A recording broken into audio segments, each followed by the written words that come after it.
जय श्री राम। जय हनुमान जी भक्तों। आज की वीडियो में हम हल षष्ठी की व्रत कथा को कहेंगे।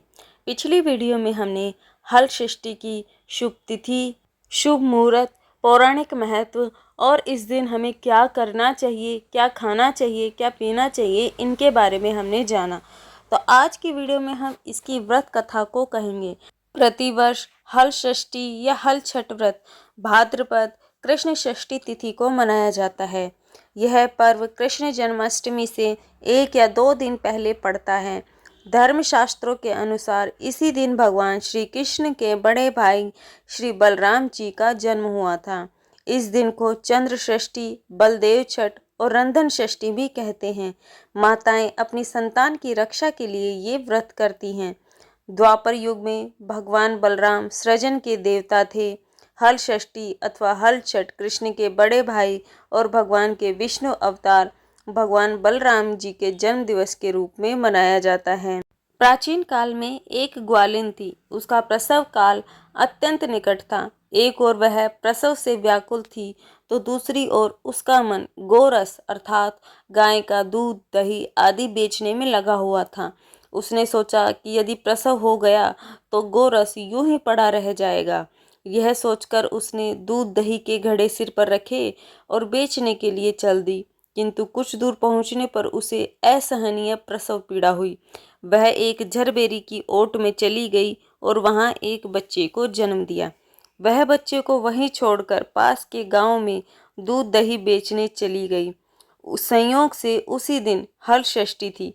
गाय भैंस के मिश्रित दूध को केवल भैंस का दूध बताकर उसने सीधे साधे गांव वालों को बेच दिया। उधर जिस झरबेरी के नीचे उस बच्चे को छोड़ा था उसके समीप ही खेत में एक किसान हल जोत रहा था। अचानक उसके बैल भड़क उठे और हल का फल शरीर में घुसने से वह बालक मर गया। इस घटना से वह किसान बहुत दुखी हुआ। फिर भी उसने हिम्मत और धैर्य से काम लिया। उसने झरबेरी के कांटों से ही बच्चे के चिरे हुए पेट में टांके लगाए और उसे वहीं छोड़कर चला गया। कुछ देर बाद ग्वालिन दूध बेचकर वहां आ पहुंची। बच्चे को ऐसी दशा में देखकर उसे समझते हुए देर नहीं लगी कि यह सब उसके पाप की ही सजा है। वह सोचने लगी कि यदि मैंने झूठ बोलकर गाय का दूध नहीं बेचा होता और गाय की स्त्रियों का धर्म भ्रष्ट नहीं किया होता तो मेरे बच्चे की यह दशा नहीं होती। अतः मुझे लौटकर सब बातें गांव वालों को बताकर प्रायश्चित करना चाहिए। ऐसा निश्चय करके वह गांव में पहुंची जहां उसने दूध दही बेचा था। वह गली गली घूमकर अपनी करतूत और उसके फलस्वरूप मिले दंड का बखान करने लगी। तब स्त्रियों ने स्वधर्म रक्षार्थ और उस पर रहम खाकर उसे क्षमा कर दिया और आशीर्वाद दिया। बहुत सी स्त्रियों द्वारा आशीर्वाद लेकर जब वह पुनः झरबेरी के नीचे पहुंची तो देखकर आश्चर्यचकित रह गई कि उसका पुत्र जीवित अवस्था में पड़ा है। तभी उसने स्वार्थ के लिए झूठ बोलने को ब्रह्म हत्या के समान समझा और कभी न झूठ बोलने का प्रण किया। हल षष्ठी व्रत करने से तथा कथा सुनने से संतान को लंबी आयु तथा सुखी जीवन का आशीर्वाद मिलता है। यह व्रत रखने से बलराम यानी शेषनाग का आशीर्वाद प्राप्त होता है।